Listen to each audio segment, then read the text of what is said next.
Welcome to the Conscious Conversation series. This is episode 1, and today I'm speaking with Raphael Viton, Axilent's Global Transformation Lead, as well as Tim Kupler, Director of Culture and Organization Development at Human Synergistics. Raf and Tim recently hosted a webinar on how to build a culture of innovation. And in this episode, we will dive a little deeper into some of the aspects of culture change and how it relates to innovation. Why should an organization be interested in the connection between innovation and culture? Why should they be interested in the connection? I'll start from saying I'm not saying they should or not. There's some aspect of if they are investing in building a competency in innovation for one of two reasons. Typically, if they're investing in building innovation muscles and a culture that is stronger at innovation, it's usually because they're either behind the curve in a slow growth industry, in a slow growth position in the market where they need to quickly catch up and adapt, or they're in a position of being a high growth company, high velocity company, and they're trying to maintain momentum. They're trying to maintain the pace of innovation and the speed with which they adapt and lead the market. And in both of those two considerations, they are investing heavily in both culture and in innovation. And the way they relate to each other, using the metaphor of seeds and soil, how ready the soil is and how fertile the soil is the big determining factor as to whether the seeds of innovation will stick and grow and prosper or not. So culture is the soil that the seeds of innovation have to be planted in. Those two scenarios I gave you before of slow growth versus high velocity company, those two organizations are in a position where they are now investing in adaptation. And their strategy is dependent on how quickly they adapt. Culture and innovation are totally linked by definition, right? Every organization has a culture. Some of them are naturally adaptive, and people aren't thinking about all the cultural challenges and obstacles and frustrations with behavior that might be holding things back. But in other organizations that are naturally adaptive, we'd say they have a constructive culture. They can just keep ahead of the competition, so to speak. They're not trying to keep up with anyone. They're not trying to adapt to their competition. They have a drive to excel, to support their mission or purpose. If I'm a company, if I'm investing, lots of budget, lots of energy, lots of human resources towards being more innovative, I want to ensure a strong return on that investment. And if I do it without paying attention to culture, I am guaranteeing the opposite of a high return on that investment. And it's very short-sighted to think we can just do things that make us more innovative, in the short term, and think we're going to get the end result we want for business. So a lot of our approach towards business is making sure that those investments in innovation are protected and de-risked, if you will, so that it's a smart investment. Do we really need an assessment to tell us we are not innovative? And the key thing with that is that it's not about determining if you are innovative or not innovating. It's to understand it better and to understand how culture's helping your innovation efforts and how it is holding it back. As I mentioned before, it's always both. There's always going to have to be dialogue in groups and working groups to make things happen. What we're advocating is combine those group efforts with a validated, reliable survey related to culture so we can understand and get a language and measurement around specifically how culture's helping our innovation efforts and how it's holding us back. When you've got that, the group work, the teamwork, and you've got some new language and measurement around that, your same strategies and plans can be taken to another level because you're building some new understanding and language you didn't have before. Culture surveys are not about, let's do it, let's action plan a few things and move on. Culture surveys are all about being strategic, and even most so-called culture surveys, as we talked about, are more about the work climate, systems, structures, processes, and not these invisible organization and the unwritten rules. Because when you do that type of a survey, it's strategic. And now let's look at our strategy and our top priorities, and we've got a new lens that we didn't have before. Most people would think about an assessment and all the satisfaction surveys and engagement surveys and think that's culture. And as we talked about in the webinar, that's not culture, right? We've got to get to the underlying norms, the unwritten rules, these thoughts that are running through our heads, because if people aren't speaking up in meetings, if people aren't raising the challenges and problems that need to be overcome for an innovation to be successful and reach the market effectively, then we're going to run into roadblocks later. That costs money, and that might undermine the whole effort. How does innovation fit into performance improvement? Innovation ties to performance improvement when we talk about, well, why do we want to innovate? What results do we want to achieve? Innovation's linked to performance, and because innovation and culture are by definition totally intertwined, that's why we've got to understand them both to really optimize performance and accelerate results. It's a bit of acknowledging that most of us and most companies are not really good at connecting the dots in terms of seeing how, where the business benefit comes from in terms of individuals, teams, and the organization, or mindsets, behaviors, and the interactions between people who have upgraded their mindsets and behaviors, and therefore their interactions. And, and being able to connect the dots from a competency like innovation and directly linking it to performance improvement in whatever domain is important to the company. The first few times through, where we are keeping behavior and culture in mind, that's the hardest. Then when you got a language around this, you're able to apply it to more improvement efforts, more performance priorities, but faster and more effectively each time, because now we got the language, the measurement, and the experience in our organization of how to do this and deliver an outcome. Innovation is in service of performance improvement if it's deployed appropriately, with focus, in the context of without going too deep into it, in the context of an innovation portfolio. So it's pointed towards the areas that deliver the appropriate value for the organization based on the business strategy, not random. What would an innovation culture journey look like?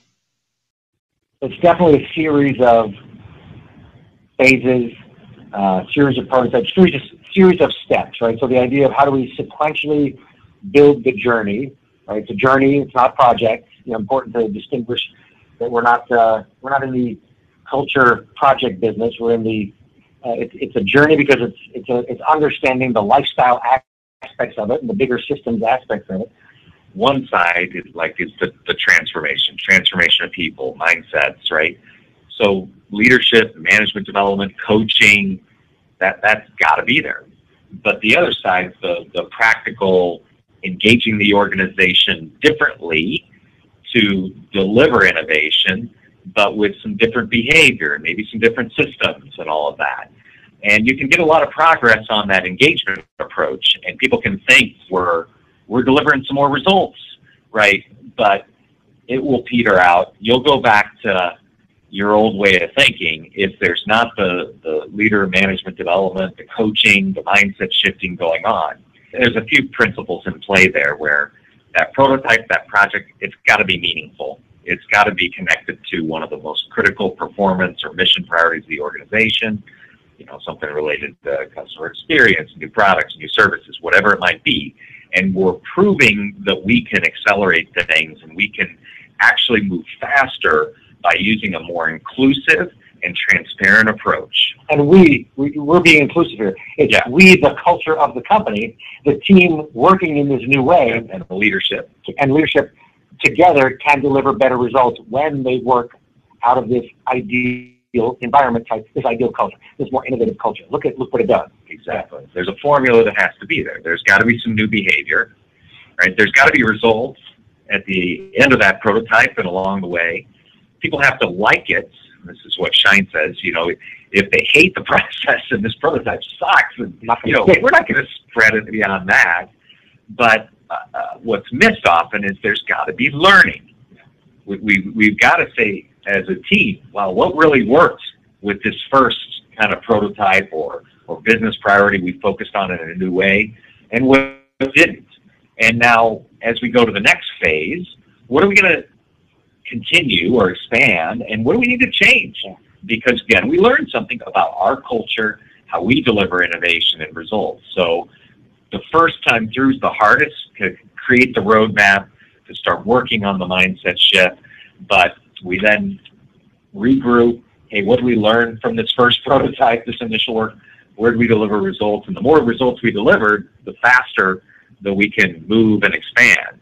The biggest thing that undermines innovation journey, a culture journey, is quite honestly the lack of management commitment and curiosity to really understand what's getting in the way. It's not the lack of accountability, it's not having the wrong people in most cases.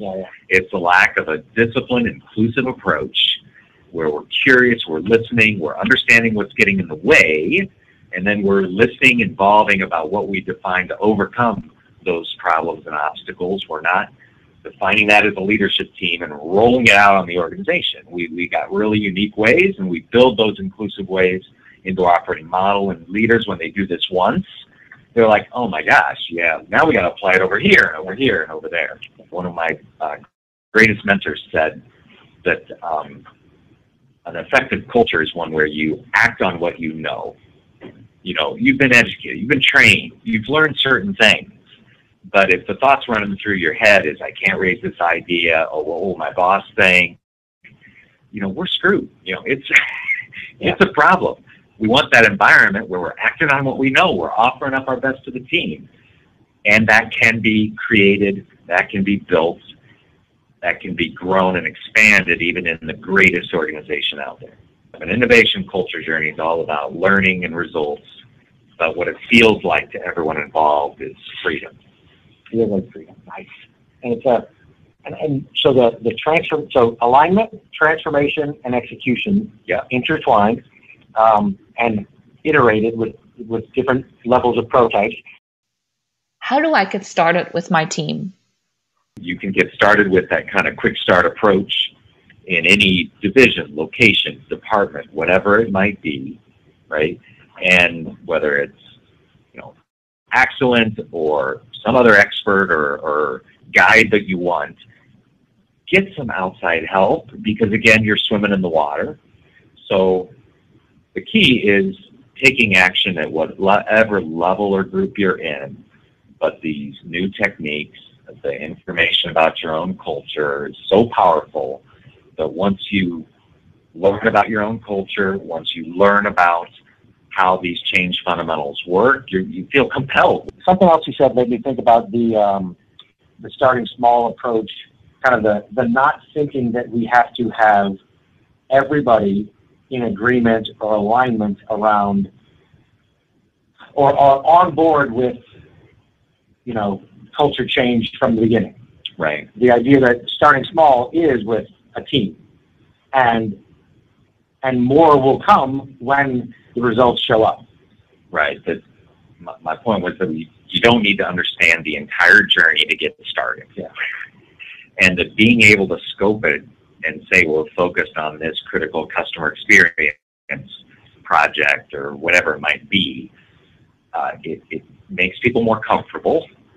The guards and the fear maybe come down. Okay, we're focusing it here.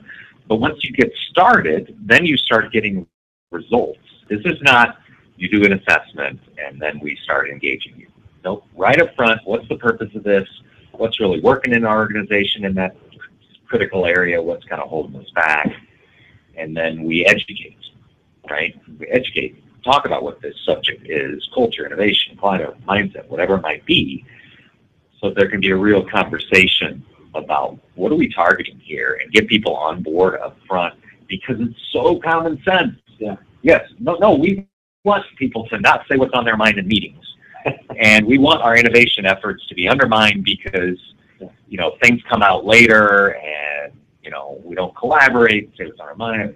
Of course they're not going to say that. But when they're engaged with care up front and feel part of the process, it becomes easier to go deeper. And as we get more personal, as we get into org assessments and individual assessments potentially, by that time, we got some credibility behind the methodology and the help, genuine help that's provided. So they all know whatever language you use, culture eats strategy for breakfast, for lunch, dinner, whatever. Culture eats everything, right? But they don't know what the leverage is to change it on their own. They're not experts at it. They all know leadership effectiveness drives results. They all know team effectiveness drives better results. And we're connecting all three of those levers for them in the context of business, in the context of the day job, and giving them the highest leverage aspects, to work with to quickly get a change in culture towards the culture they believe will be more effective in fulfilling their purpose, fulfilling the business priorities,